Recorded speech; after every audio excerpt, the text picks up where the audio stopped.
Welcome dear students. In Network Analysis and Synthesis course, we are going to discuss Laplace transform, properties and theorems.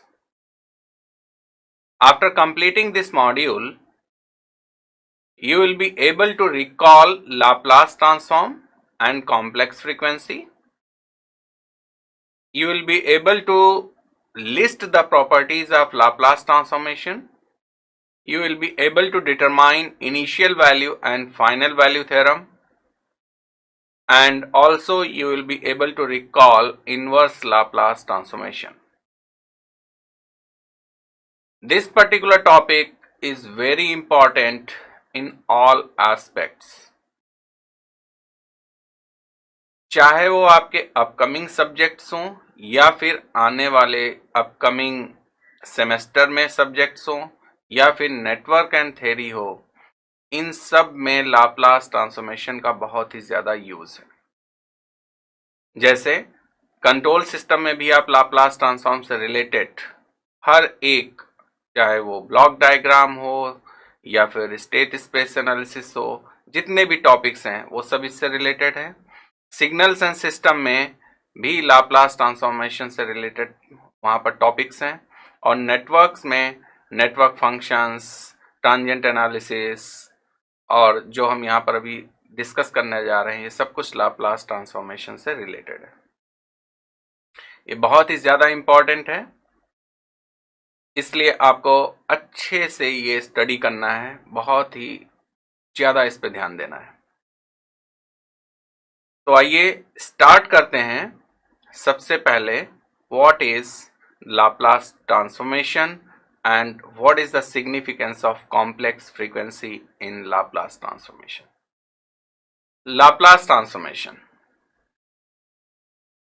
देखिए अभी तक जो हम देखते आ रहे थे वो टाइम डोमेन में सब कुछ स्टडी कर रहे थे। किसमें? Time domain. और अब हम जो पढ़ने जा रहे हैं वो फ्रीक्वेंसी डोमेन में। ठीक है, टाइम डोमेन में जो भी हम फंक्शंस लिखते थे वो फंक्शन ऑफ टाइम होते थे, चाहे एफ लिखें, आप एक्स लिखें, करंट आई लिखें या फिर वोल्टेज वी लिखें, ये सब कुछ टाइम डोमेन में ऐसे हम लिखते थे। ठीक है, लोअर केस लेटर में हमेशा टाइम डोमेन में रिप्रेजेंटेशन होता था, बट फ्रीक्वेंसी डोमेन में जो भी रिप्रेजेंटेशन होगा वो कैपिटल लेटर्स में होगा, लोअर केस में नहीं, अपर केस में। ठीक है, और साथ ही साथ यहां पर जो हम फंक्शन ऑफ टी कहते थे फ्रीक्वेंसी डोमेन में, लाप्लास ट्रांसफॉर्मेशन में, उसको हम एस डोमेन में लिखेंगे। तो फ्रीक्वेंसी डोमेन को इस पर्टिकुलर टॉपिक, फ्रीक्वेंसी डोमेन बहुत ही ब्रॉड टॉपिक है, ठीक है, कई सारे रिप्रेजेंटेशंस हैं, बट यहां पे हम इसको कहेंगे एस डोमेन। तो ये जो फंक्शन एफ होगा इसको हम एफ एस, एक्स कैपिटल हो जाएगा, आई कैपिटल हो जाएगा, function of S, V capital हो जाएगा, function of S. Frequency domain Fourier transform जब आप पढ़ेंगे, फूरियर सीरीज, फूरियर ट्रांसफॉर्म, वो भी फ्रीक्वेंसी डोमेन का एक पार्ट है, और जेड ट्रांसफॉर्मेशन भी फ्रीक्वेंसी डोमेन का एक पार्ट है। ठीक है, तो फ्रीक्वेंसी डोमेन एनालिसिस बहुत सारे फैक्टर्स में होती है, लेकिन हम यहां कौन सा डोमेन पढ़ने जा रहे हैं? That is S domain.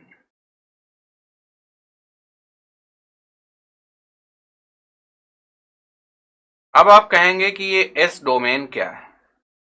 This S is a complex term and it is denoted by sigma plus J omega. तो एस क्या डिफाइन कर रहा है? कॉम्प्लेक्स प्लेन को डिफाइन कर रहा है। This is a complex plane, real axis is sigma and imaginary axis is j omega. So this plane is called S plane. तो जितनी भी ये फ्रीक्वेंसीज होंगी उसको इस प्लेन पे आप प्लॉट कर सकते हैं। ठीक है, जितने नंबर ऑफ एस आएंगे, रूट्स आएंगे, उनको इस एस प्लेन पे आप प्लॉट कर सकते हैं, राइट। अब ये एस जो लाप्लास ट्रांसफॉर्मेशन है हम किस डोमेन में बात करेंगे? देखिए, टाइम डोमेन दो टाइप का होता है, एक कंटिन्यूअस टाइम डोमेन और एक होता है डिस्क्रीट टाइम डोमेन। तो यहां पर जो भी हम सिग्नल्स लाप्लास ट्रांसफॉर्मेशन में स्टडी करेंगे वो कंटिन्यूअस टाइम डोमेन में होंगे। डिस्क्रीट टाइम डोमेन में फूरियर ट्रांसफॉर्म आता है और जेड ट्रांसफॉर्म आता है। कंटिन्यूअस टाइम डोमेन में लाप्लास ट्रांसफॉर्मेशन आता है और फूरियर ट्रांसफॉर्म भी आता है।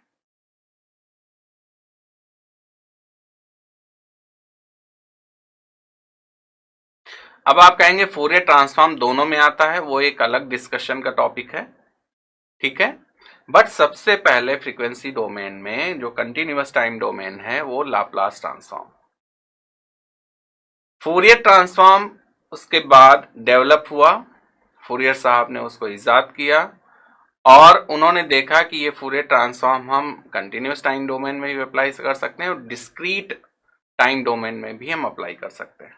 तो वो एक लाप्लास ट्रांसफॉर्मेशन का एडवांस स्टेज आप कह सकते हैं।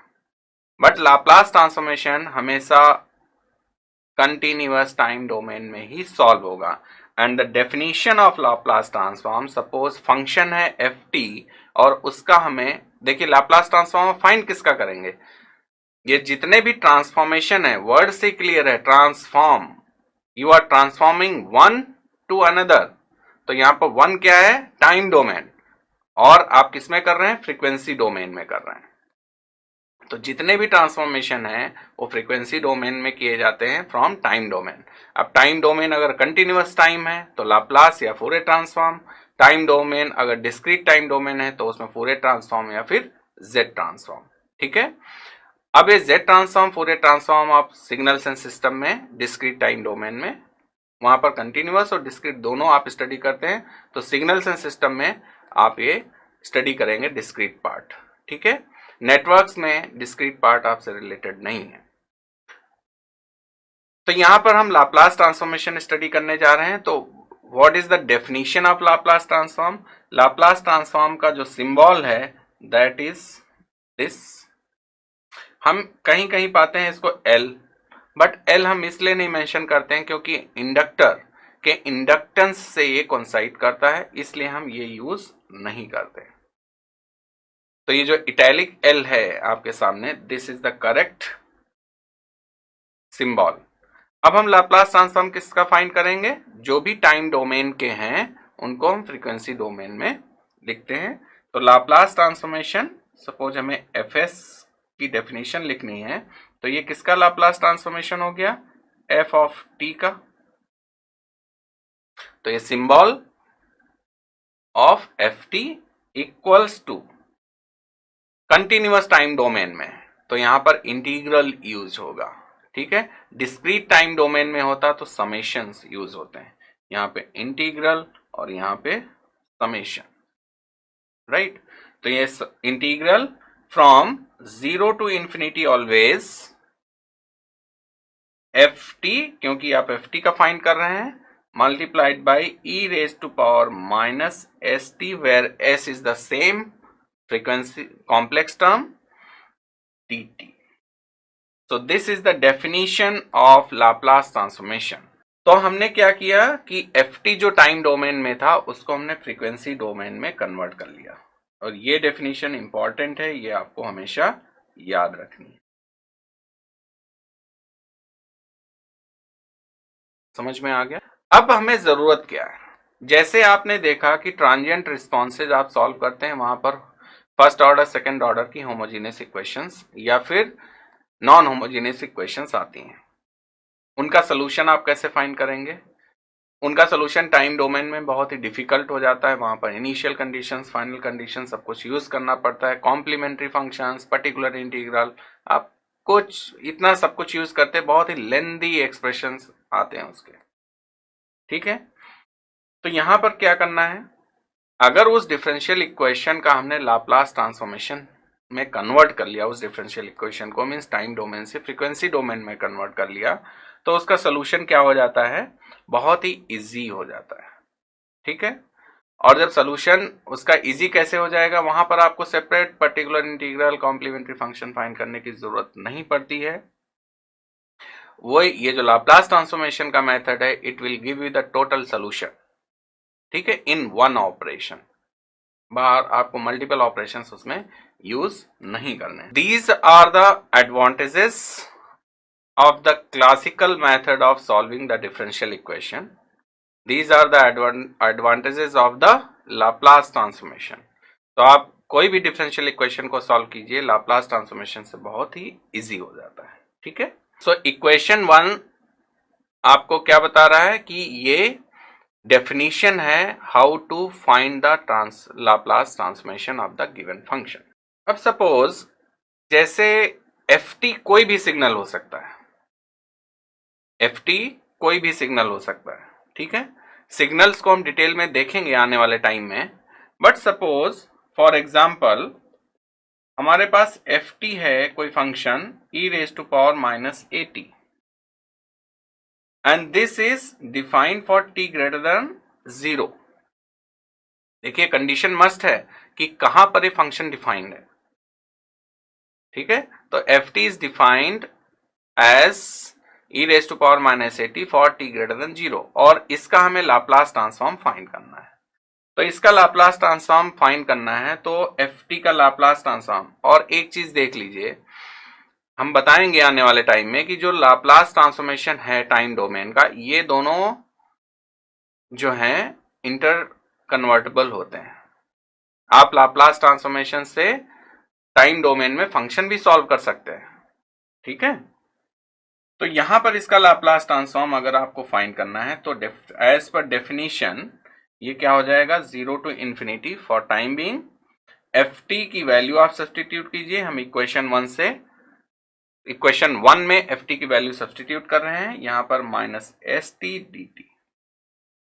और आप देखिए ये t ग्रेटर देन 0 के लिए जस्टिफाइड है, तो यहां पर लिमिट भी कहां से कहां तक आ रही है, 0 to infinity की लिमिट आ रही है। इसको इंटीग्रेट करना है तो ये हो जाएगा -s + a t dt। और आपको पता है कि e⁻⁻t का इंटीग्रेशन क्या होता है, इंटीग्रेशन होता है e⁻⁻t as it is divided by जो उसका t का कोफिशिएंट है, t का कोफिशिएंट है -s + a, एंड लिमिट कहां से कहां तक है, 0 to infinity, because is a definite integral.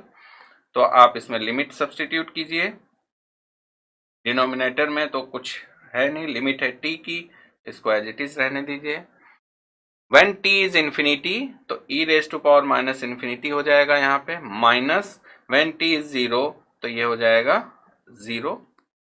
तो आप देखिए e⁻⁻∞ is 0 -1 divided by -s + a।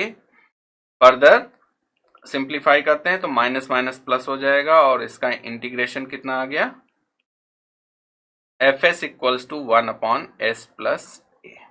या फिर हम इसको ऐसे रीड कर सकते हैं 1/s ऑफ -a। हमने इसको ऐसे रीड क्यों किया, देखिए e⁻⁻at है, अगर हम उसको कहें कि e⁻+at होता तो -a की जगह पे जो यहाँ पे -a है इसकी जगह +a लिख देते, ये जो माइनस साइन है ये इंटैक्ट रहेगा। तो अगर e की पावर निगेटिव है तो -a की जगह प्लस हो जाएगा, निगेटिव हो जाएगा -a जैसे है, और a पॉजिटिव है तो a पॉजिटिव रहेगा। तो आप ऐसे भी लिख सकते हैं। सपोज हम कहें कि e⁻⁻3t का लाप्लास ट्रांसफॉर्मेशन क्या होगा, तो -3 मीन्स -a की जगह क्या आ गया, -3, तो यहाँ पर -3 रखेंगे तो 1/s + 3। तो आप कोई भी यूज कर सकते हैं, कोई भी फंक्शन हो उसका लाप्लास ट्रांसफॉर्म जो कंटिन्यूअस टाइम डोमेन से बिलोंग करता है उसका हम सॉल्व कर सकते हैं, ठीक है। तो अभी हमने यहाँ पे